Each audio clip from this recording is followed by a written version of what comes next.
Okay, awesome.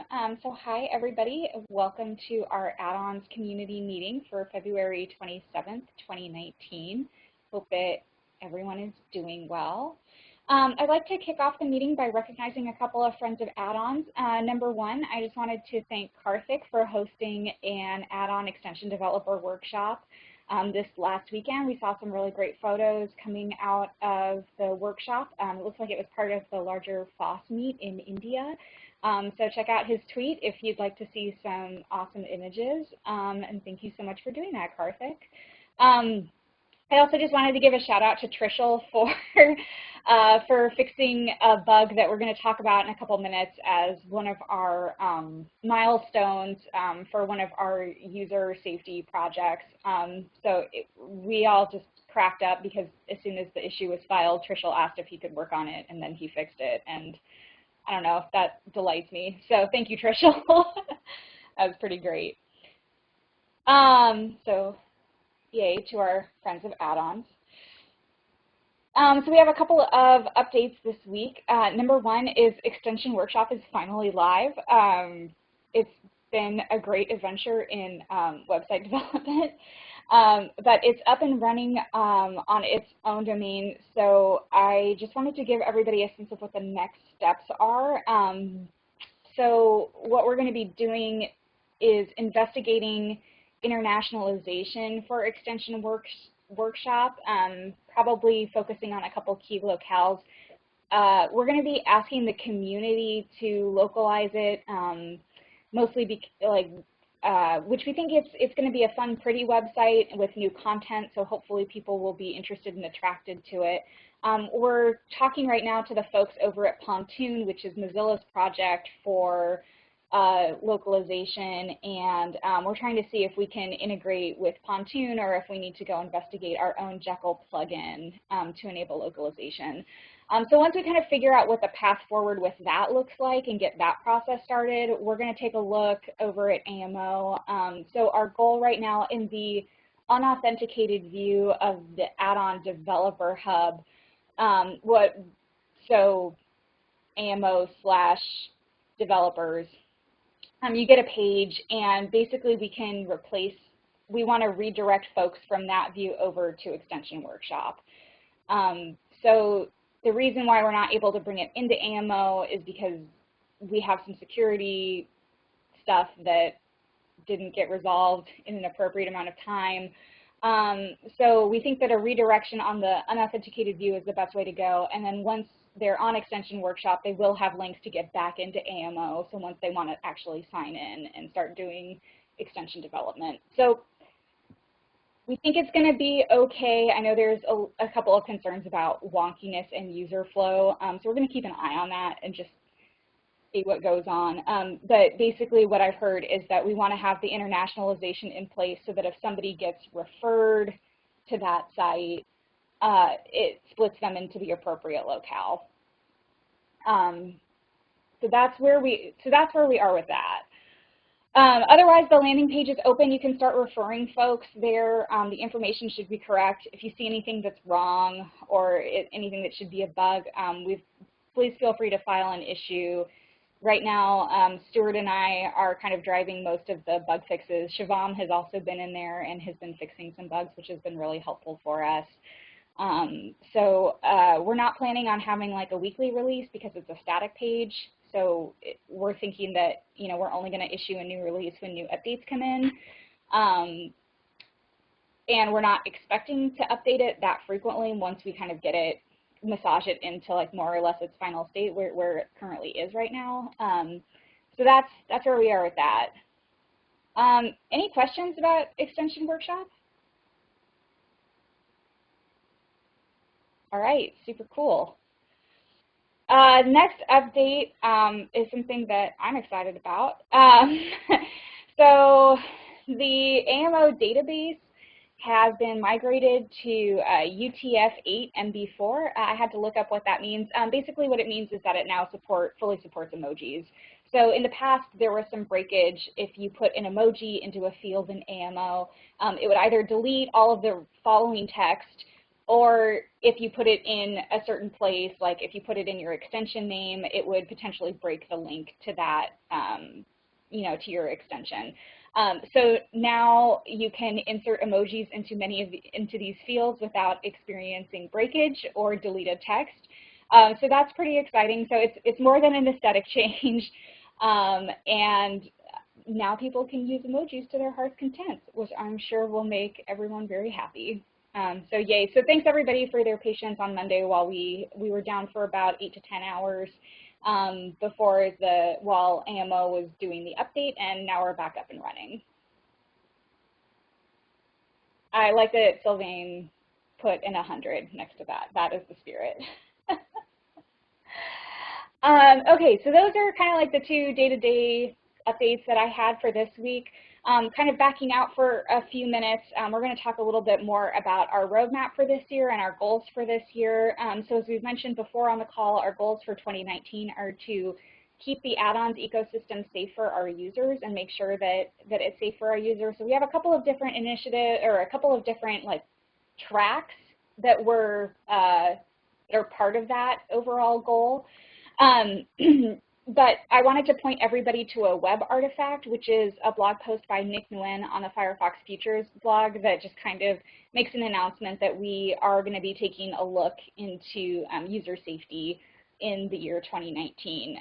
So that blog post doesn't have a lot of details in it, but it kind of gives you a general overview of some of the stuff that we're going to be looking at as we move forward into 2019. So if you haven't seen it, feel free to check it out.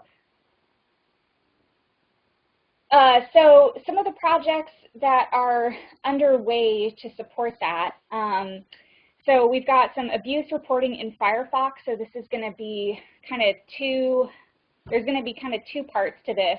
One of them is building out an API, and the other one, I think, is making it available. Jorge might actually be able to speak a little bit more to this because I know this crosses over to AMO. Yeah, so the idea is basically that people will be able to report abuse for an extension from Firefox. And yeah, like you said, there are two sides to that. There's the API that AMO needs to provide Firefox in order to do that, and the other is to work in the add-ons manager so that users can actually do it. The API work is on their way on AMO, should be done this quarter. And the work in Firefox, I think it's targeting Firefox 69. Okay, cool. So that's, wow, and okay, yep. That's exciting. So that's coming down the pipe, and we're working on that. One of the other things in Nick's blog post he talks about is moving to a curated extension model. Basically what that means is that anything that Mozilla or a Mozilla property recommends has to be curated and has to be held to a pretty high standard for safety and security. So this means that it gets admin reviewed. That means that the extension doesn't do anything weird with the data. It doesn't infringe on people's privacy, etc. And so when we recommend extensions either through like the discovery pane or in a blog post or in a contextual feature recommender, otherwise known as CFR, all of those recommendations are going to be very thoroughly vetted before we put them in front of users. So what has been happening over the last couple of weeks is Scott and Jorge have been designing a PRD for what exactly that process looks like and how it gets presented to end users. So as far as I know, the draft of that PRD has been going around the team internally, and it hasn't been finalized yet. Is that accurate, Jorge? Yeah, it still needs a bunch of discussion, but it should become stable within a week or two.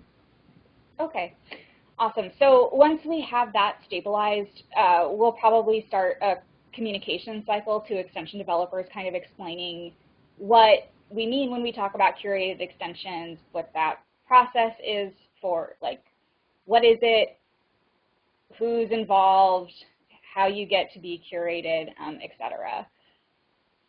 So that's coming down the pipe, but that's something that we've been working on for the last couple of weeks pretty closely. The next thing is we're also developing some user tools to kind of help users keep themselves safe. One of those is making permissions more understandable to users. So I think when users install an extension, they're presented with the list of permissions that the extension requests. If you're like me, you kind of just accept them and move on with your life. But we are trying to encourage users like me to be a little bit more thoughtful about actually taking a look at those permissions and comparing them, and evaluating whether or not the extension actually needs them in order to do its job. So one of the things that, the early milestone 0 was to have include a link to the article on Sumo that explains extension permissions in that actual door hanger dropdown, so people can get more context and be able to do more research. So that was that bug that Tricia landed almost immediately after it was filed. So that's going to be milestone 0, and we're going to be building it out a little bit beyond that. Some things that we're doing to kind of like support this user education work is creating some spring cleaning articles and help guides around kind of the topics of like, if you have a bunch of extensions installed, you should probably install the extensions that you're not actively using or the ones that you actually don't need. It's kind of a little bit like maintaining your apps on your phone. One of the security recommendations for that is to delete any app that you're not currently using, just to make sure that, if something happens with that app and it steals your data, that's an easy way to prevent it if you're not actually using it. So that's going to be kicking. So we're going to have some stuff going out on the Firefox marketing channels about kind of like spring cleaning your extensions, probably around March, and also some support articles on Sumo, which has now been rebranded Customer Care. So expect to see those name changes start to roll out in the next couple of months. Having some articles about how users can effectively do some spring cleaning and what they should be looking for when they're doing kind of like deciding whether or not to keep extensions that they've previously installed. The last project that I just want to give a shout out to, it's still in very early stages, but Andreas is going to be spending this week with our data science team. They run a program called Culture of Experimentation, and they do a lot of really interesting things. So the Telemetry Aware Add-on Recommender, TAR, that's a project that actually came out of Culture of Experimentation and is pretty cool. So, it's how can we like innovate and test things out in Firefox before like building out a product or building out an entire new feature if we're not, if we just want to test something and we're not really sure about it. So Andreas is going to be investigating applying machine learning to malicious add-ons with that data science group this week. So hopefully he'll be able to join us at our next community meeting and be able to talk a little bit about some of his conversations there and whether or not that experiment's going to be able to be kicked off the ground. So that is the really fast fire hose of updates. Are there any questions? I see we've got, yes, Yeah. Sylvain. First, Nick's blog sounds a bit vague, probably for good reason. Is it because the incoming changes, if there's any, are not still in final state yet? Yeah, that's exactly right. So basically, when those changes start getting implemented, we want to be able to point people to the announcement just to provide some context for why these changes are happening. But because a lot of those changes are still in planning and they're not ready to be released yet, that's why it's vague. We want to make sure that whatever we put out there, we feel confident enough to put in front of people that we are, planning on doing it. And mostly that's to reduce anxiety and spin. I think while it can be really frustrating to see a big blog post, we also don't want to be in the practice of making a big public announcement and then backtracking it a couple weeks later because it wasn't finalized and, and we don't have any answers for any questions that come up. Yeah, so that's why it's a little bit vague. We are planning on making some touch points, like for some of these projects and for some of the projects and some of the tracks that we've gone on, like as the projects get in more of a final state and are ready to be discussed, we do plan on communicating that out to the community. Yeah, absolutely. Okay, thanks. The other question is probably for George. The report abuse within Firefox 469. How will it look for the end users? Is it something that will be only accessible when the user try to uninstall the extension, like how it's on Chrome right now? We're still discussing what the entry points are going to be, but the stronger contenders are one to show it after you uninstall, like they do in Chrome, and the other is to have it be part of the menu that appears on every extension item. So it wouldn't be like visible right away, but it'd be something like that's a bit more out of the way. But we're still discussing the possibilities for that. Thanks.